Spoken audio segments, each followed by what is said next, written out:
guys, it's Melanie. Welcome to my channel. Today I have another May book haul for you, so stay tuned.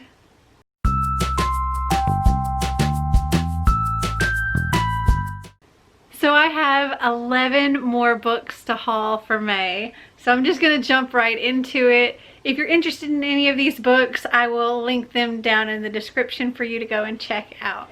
So the first book I have here is the third and final book in a trilogy. That is War of the Cards by Colleen Oakes. This is the Queen of Hearts trilogy. I have Queen of Hearts and Blood of Wonderland. And oh my gosh, don't these just look so good together? Love that. So I can't really tell you about this one because it is the last book in the series, but I will tell you about Queen of Hearts. So this says, only queens with hearts can bleed. This is not the story of the Wonderland we know. Alice has not fallen down a rabbit hole. There is no all-knowing cat with a taunting smile. This is a Wonderland where beneath each smile lies a secret. Each tart comes with a demand, and only prisoners tell the truth. Dinah is the princess who will one day reign over Wonderland. She has not yet seen the dark depths of her kingdom. She longs only for her father's approval and a future with the boy she loves. But when a betrayal breaks her heart and threatens her throne, she is launched into Wonderland's dangerous political game. Dinah must stay one step ahead of her cunning enemies or she'll lose not just the crown, but her head. Evil is brewing in Wonderland, and maybe, most frighteningly, in Dinah herself. The first novel in Colleen Oakes' epic, imaginative series proves heroes can become villains, and fairy tales can become nightmares. This is not a story of happily ever after. This is the story of the Queen of Hearts. And I freaking love that. Oh my gosh. I love these kind of stories so much. So the next book here is one that I actually got for Xander. I plan on reading it myself, but it was one that we thought he was going to have to read for his summer reading, but he got accepted into this other school, and so he had to read something else instead. But I'm happy to still have this book, and I plan on reading it myself. That is Loser by Jerry Spinelli. This is why fit in when you can stand out. This says, just like other kids, Zinkoff rides his bike, hopes for snow days, and wants to be like his dad when he grows up. But Zinkoff also raises his hand with all the wrong answers, trips over his own feet, and falls down with laughter over a word like jabip. Other kids have their own word to describe him, but Zinkoff is too busy to hear it. He doesn't know he's not like everyone else. And one winter night, Zinkoff's differences show that any name can someday become hero. With some of his finest writing to date and great wit and humor, Jerry Spinelli creates a story about a boy's individuality surpassing the need to fit in and the genuine importance of failure. As readers follow Zinkoff from 1st through 6th grade, it becomes impossible not to identify with and root for him through failures and triumphs. I think this is going to be such a good book. And let's see, it's also relatively short. It's only 218 pages, and it looks like there's a sneak peek for Jake and Lily in here as well.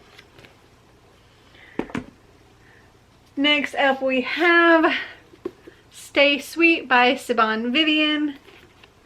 And I believe this is about a girl who's stuck working in a food truck over the summer or something like that. No, trying to protect this food truck, I believe. It says, for Amelia Van Hagen, scooping cones at Mead Creamery has always been more than just a summer job. It's a sisterhood, one dating back to when legendary ice cream stand first opened with an all-girl staff. Amelia has learned so much from the older girls over the years, like who the best teachers are, how to lie to her mother, and the perfect amount of sprinkles for a sundae. And as the newest manager, she's determined to pay it forward and give the girls in her charge their best summer yet. But when Grady Mead, the grandnephew of the stand's founder, arrives unexpectedly to take over the business, showing little difference for the girls and their traditions. Grady's presence threatens everything Amelia wants to protect. The ice cream stand, her friendships, and most inconveniently, her heart. And I thought this would make a great summary read. Next up we have Hungry Hearts, edited by Elise Chapman and Carolyn Tung Richmond. I heard about this from Kayla over at Books and Lala, and she really enjoyed it. And I think it's a lot of how like food and love go together. And if I remember correctly, one story leads into another, like some random character in the first story that wasn't like a main character is now the character in the next story, and so on. This says, a shy teenager attempts to express how she really feels through confections she makes at her family's pastoralia. A tourist from Montenegro desperately seeks a magic soup dumpling that could cure his fear of death. An aspiring chef realizes that butter and sole are the key ingredients to win a cooking competition that could grant him the money to save his mother's life. Welcome to Hungry Hearts Row, where the answers to most of life's hard questions are kneaded, rolled, and baked. Where a typical greeting is, have you had anything to eat? Where magic and food and love are sometimes one and the same. Told in interconnected short stories, Hungry Hearts explores the many meanings food can take on beyond mere nourishment. It can symbolize love and despair, family and culture, belonging and home. And next up we have, ooh, that was a good catch, The Way You Make Me Feel by Maureen Gu. And this says, oh, and it's very pink inside and blue on the outside. This says, 16-year-old Clara Shin doesn't take life too seriously. But when she pushes one joke too far, her dad sentences her to summer working on his food truck. This is the one I was thinking about being forced to work in a food truck. The Cobra. Clara was supposed to go on vacation to Tulum to visit her social media influencer mom. She was supposed to spend lazy days at the pool with her buddies. Being stuck in a sweaty Korean-Brazilian food truck all day, every day. Worse still, working alongside her nemesis, Rose Carver. Not the carefree summer Clara had imagined. But as time goes on, it turns out that maybe Rose isn't so bad. Maybe the boy named Hamlet, yes Hamlet, who's crushing on Clara is pretty cute. Maybe Clara actually feels invested in her dad's business. What if taking this summer seriously means that Clara has to leave her old self behind? With her signature warmth and humor, Maureen Gu delivers a relatable story of falling in love and finding yourself in the places you'd never thought to look. And I think this is going to be a super cute story. Next up we have His Dark Materials by Philip Pullman. I think this is I believe the first book in the Golden Compass series. Now, many years ago, I watched the Golden Compass, like I think back when it came in the theaters, but it's been a long time. I don't really remember anything about it. But I know a lot of people have been talking recently about this series and how good it is, and I wanted to give it a shot. Also, when I watched the movie forever ago, I had just watched the movie. I hadn't read any of the books. So, I want to read the books. This says, a war is brewing in Lyra's world between those who would keep people in ignorance and those willing to fight for freedom. Lyra is thrust into the middle of the conflict when her uncle Asriel comes to Oxford fomenting rebellion, and when her best friend Roger suddenly disappears. Lyra learns that Roger was kidnapped by a shadowy organization that is rumored to experiment on children. To find him, she will travel to the cold, far north, where armored bears and witch clans rule, and where her uncle Asriel is attempting to build a bridge to a parallel world.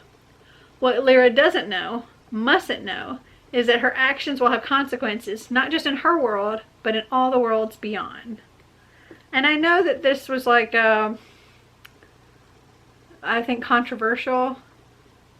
I don't really remember what it was controversial about. I want to say like a religious thing. But it was like controversial like Harry Potter was controversial. Something like that. Well, as far as like the magic and stuff. I don't know. Anyway, next up we have Made for You by Melissa Marr. And this says, when Eva Tilling wakes up in the hospital, she's confused. Who in her sleepy little North Carolina town could have hit her with their car, and why? It seems impossible that anyone would have it out for the town darling. Thanks to her family's distinguished history and old money, Jessup, Eva is universally liked. But she has little time to consider the question when she finds that she's awoken with a strange new skill, the ability to foresee people's deaths when they touch her. Eva is struggling to understand just what these visions mean when a slew of murders takes place back home. The victims, all classmates, are discovered alongside eerie messages that tie the incidents to her. There is a killer on the loose, and he is after Eva. While she is recovering from the hit and run, Nate, an old friend, reappears. The two traverse their rocky past as they figure out how to use Eva's power to keep her friends and themselves alive. But while Eva and Nate grow closer, the determined killer grows increasingly frantic in his attempt to get to Eva. Chilling twists, unrequited obsession, and high-stakes romance drive Melissa Marr's twisted, racy thriller, a story of small-town oppression and salvation. And I thought this sounded really, really good. It also sounds like a YA version of one of the Dean Koontz books that I've read before. I can't remember what it's called, though. It's one where he's in like a coma or something and comes out of the coma and can like touch people and see, I don't know if it was see their deaths or see their future or something. Anyway, next up we have 99% Mine by Sally Thorne. This is one that I believe I heard of from Chelsea over at Chelsea Darling Reads, and I've also read The Hating Game and really, really enjoyed that, which I also heard from Chelsea. So I wanted to get this and check it out. This says, Darcy Barrett has undertaken a global survey of men. She's traveled the world and can categorically say that no one measures up to Tom Valeska, whose only flaw is that Jamie, Darcy's twin brother, saw him first and claimed him forever as his best friend. Despite Darcy's best efforts, Tom's off limits and loyal to her brother 99%. That's the problem with finding her dream man at age 8 and peaking in her photography career at age 20. Ever since, she's had to learn to settle for good enough. When Darcy and Jamie inherit a debilitated cottage from their grandmother, they're left with strict instructions to bring it back to its former glory and sell the property. Darcy plans to be in an aisle seat halfway across the ocean as soon as the renovations start, but before she can cut and run, she finds a familiar face on her porch. House flipper extraordinaire, Tom, who has arrived bearing power tools and is single for the first time in almost a decade. Suddenly, Darcy's considering sticking around to make sure her twin doesn't ruin the cottage's inherent magic with his penchant for gray and chrome. She's definitely not staying because of her new business partner's tight t-shirts or that perfect face that inspires her to pick up her camera again. Soon sparks are flying and it's not the faulty wiring. It turns out only 1% of Tom's heart might not be enough for Darcy anymore. This time around, she's switching things up. She's going to make Tom Valeska 99% hers. And I think this is going to be a lot of fun too. Next up we have Flight Season by Marie Marquardt. I know I said that wrong. But this says, from the author of Dream Things True and The Radius of Us comes a story of two teenagers learning what to hold on to, what to let go of, and sometimes love gets in the way of our plans. Back when they were still strangers, T.J. Carvalho witnessed the only moment in Vivi Flanagan's life when she lost control entirely. Now T.J. can't seem to erase that moment from his mind. No matter how hard he tries, Vivi doesn't remember any of it, but she's determined to leave it far behind. All of it. When Vivi returns home from her first year away at college, her big plans and TJ's ambition to become a nurse collide, landing them both in the cardiac ward of a university hospital where they're faced with a long and painful summer together. 3 months of glorified babysitting for Angel Solis, the problem patient in the ward. Sure, Angel may be suffering from a life-threatening heart infection, but that doesn't make him any less of a pain. As it turns out, Angel has a thing or two to teach Vivi and TJ about their big plans and the incredible moments when love gets in the way. Written in alternating first-person narratives from the perspectives of all 3 characters, Flight Season is a story about discovering what's really worth holding on to, learning how to let go of the rest, and surviving that one crazy summer that changes your life forever. And again, I think this is going to be really good. Next up we have The Other Side of Lost by Jessie Kirby. And this says, Marie Turner's life is perfect, at least to her thousands of social media followers. They don't realize that each carefully constructed photo is a distraction from the fact that she has no real friends and no direction in life. After a lonely birthday, Mary does something she hasn't for a very long time. She looks into the lens of her camera and she tells the truth. Then she posts it. And when her video confession goes viral, Mary is even more desperate to escape. It's after that that a box full of hiking gear arrives on Mari's doorstep. It belonged to her late cousin Bree. Marty and Bree talked about hiking the John Muir Trail together before Mari got so wrapped up online that she turned her back on their friendship. Mari may have zero hiking history, but with Bree's boots and trail diary as her guide, as well as a group of strangers who become friends, Mari slowly navigates the demanding terrain of the trail. The true challenge, however, lies within, as she searches for the way back from lost to found. I think this is going to be really good and moving. And then last but not least, this is a book I learned about from Kayla over at Books and Lala. That is Amal, Unbound, and I believe this is middle grade. And I think this is like one of Kayla's favorite books, like one of her top books. This says, Amal has big dreams until a nightmarish encounter. 12-year-old Amal's dream of becoming a teacher one day is dashed in an instant when she accidentally insults a member of her Pakistani village's ruling family. As punishment for her behavior, she is forced to leave her heartbroken family behind and go work at their estate. Amal is distraught but has faced setbacks before, so she summons her courage and begins navigating the complex rules of life as a servant, with all its attendant jealousies and pecking order woes. Most troubling, though, is Amal's increasing awareness of the deadly measures the Khan family will go in order to stay in control. It's clear that their hold over her village will never loosen as long as everyone is too afraid to challenge them. So if Amal is to have any chance of ensuring her loved one's safety and winning back her freedom, she must find a way to work with the other servants to make it happen. And I think this is going to be really good and really moving as well. And it's also relatively short. It's only 226 pages, so also a quick read.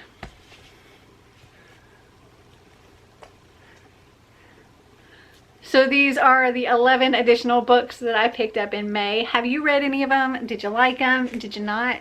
Comment down below and let me know. Well, I hope you guys enjoyed this video. If you did, give me a big thumbs up. If you'd like to see more videos like this, click that subscribe button down below. And until next time, remember to always be completely you. Bye!